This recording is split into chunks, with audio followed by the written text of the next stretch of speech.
Hello world of YouTube and welcome to another bright and sunny episode of my show Redacted, the show where every album has a story, and this month we're taking a look at something different than your typical Redacted, more akin to ones I've done in the past, like the end of last year, where instead of looking at an album that may have had a solid idea going on, but maybe a rougher execution upon release, instead pull together a handful of singles and do one cohesive sonic through line that creates the next evolution in this band's proverbial catalog. The band, hot off of the successes of a couple of flashy starting points and the band of Power Supply and Don Metropolis, at the turn of the decade into the 2010s, decided to, instead of immediately follow up those two releases, drop a handful of bangers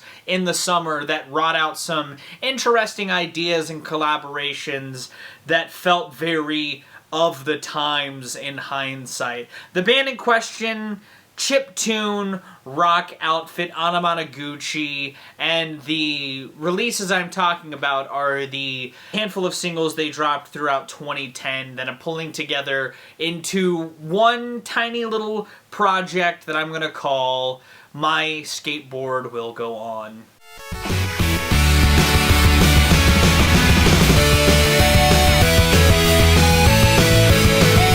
Admittedly, while I am a fan of their discography by and large, this era of Anamanaguchi was when I got into the band. Just slow it down for Pat over there. Yeah, huh?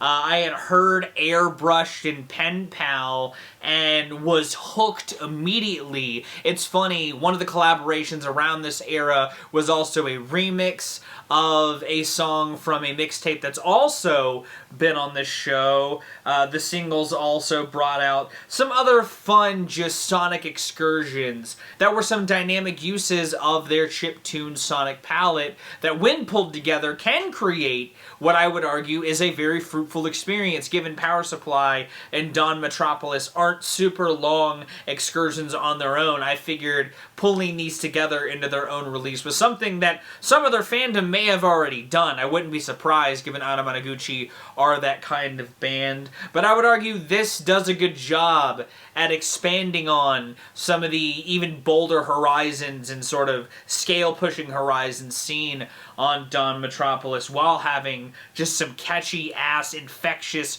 bright, summery melodies throttling the bold chiptune sonics that this band had been, mastering throughout this era. And my goal when pulling this project together was creating an experience that I think has this great energy to it, that has this sort of good pacing. Since the band doesn't have any sort of sonic concepts, I more sort of used my love of a good pacing and energy carrying throughout, with some fun choice moments and sequencing that I think crop up by arranging these songs in this manner. Since my version of these singles in this order doesn't remove any singles, it is, with the exception of the remixes of Anamanaguchi songs, because while I know that, those could exist in the ether on something like this, I feel like more often than not, stuff like that is sort of relegated to bonus track fodder, and we're not about that shit around here. It is at around 26 minutes in length, and with 7 songs in my version of this release, let's go ahead and show off the track listing before talking about why I laid it out the way that I did.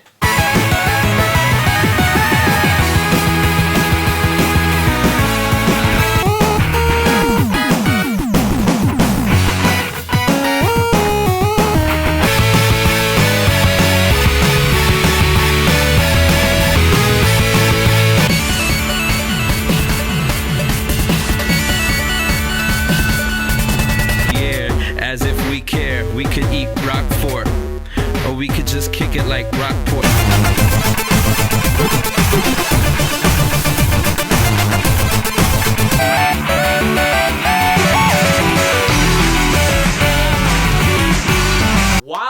broke up all the other singles. I kept Airbrushed and Penpal together because they just sound so good. Easily some of the tightest, like, their catchy brand of songwriting works in. Airbrushed is easily one of their best songs, and their Penpal is a really good cover that I think is another flashy little follow-up to that similarly to what I have described in Redacted's past would love to, like, chop the last note of Airbrushed and have it immediately start into Penpal to just keep the energy going. You know, the band is known for these bright, shimmery synths, and their use of it pairing with these guitars just creates this two-hit flurry of shimmery, bold pop excellence that I think pivots into the sort of thematic opening that the title track of this release has, and leads into it with this sort of nice entrance after the sort of opening of the first two songs.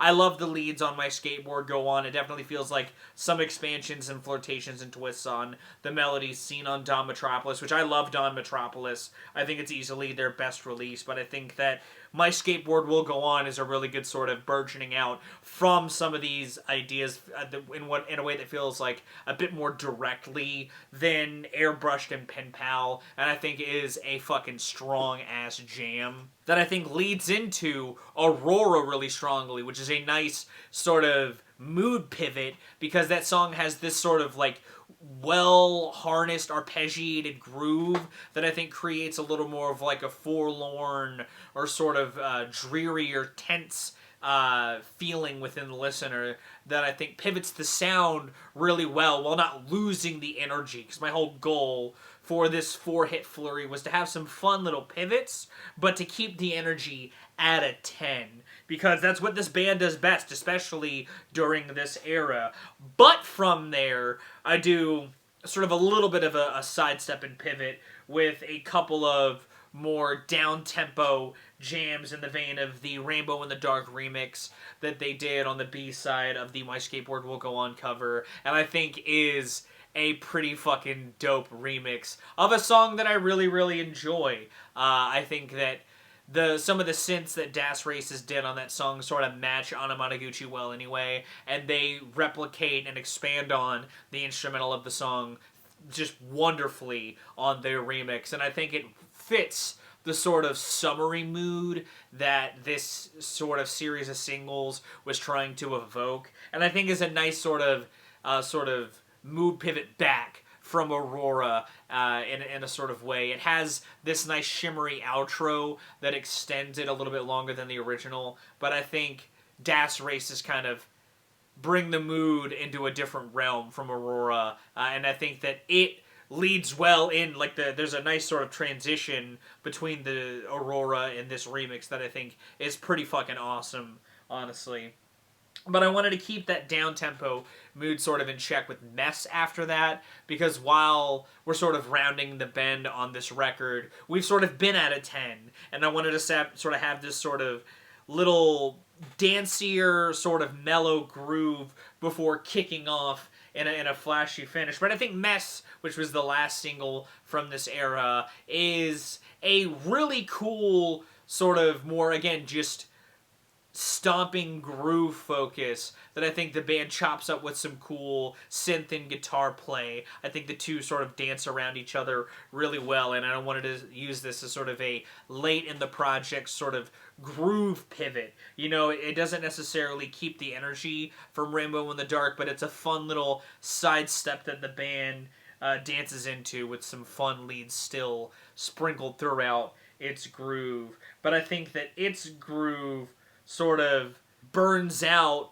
so that Densmore can kind of wash in and close this project proper. And then that Densmore is another fun mood pivot. It's the B-side to Aurora, and I think that it's a really grand feeling B-side that I think evokes that sort of finality that the end of a project can evoke, and then I think if the band has a more instrumental focus, like Anamanaguchi should evoke. I think that its use of arpeggiated synths and the way that it carries melody before the band sort of washes in creates a really nice sort of airy atmosphere that the band funnels into this, again, just one last huge sonic burst of energy to carry the listener into the project's final moments.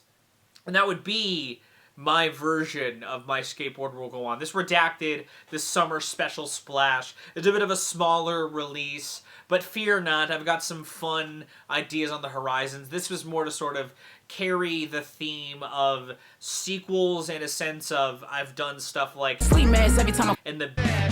I like doing this idea from time to time, and I figured if I were doing sequels, I would do this concept a little bit quicker than I had in the past. What did you think about it, though? Did you like it? Did you not? Let me know your thoughts on it after listening to it through one of the links listed in the description in the comments down below. If you did like it, give it a like. If you want to see more, consider subscribing. I drop 2 to 4 vids a week, depending on what I've got going on. I'm going to go, though. Thank you again so very much for watching. I've been Viral Rack. You guys have a good day's lots of situations, and I'll see you another day.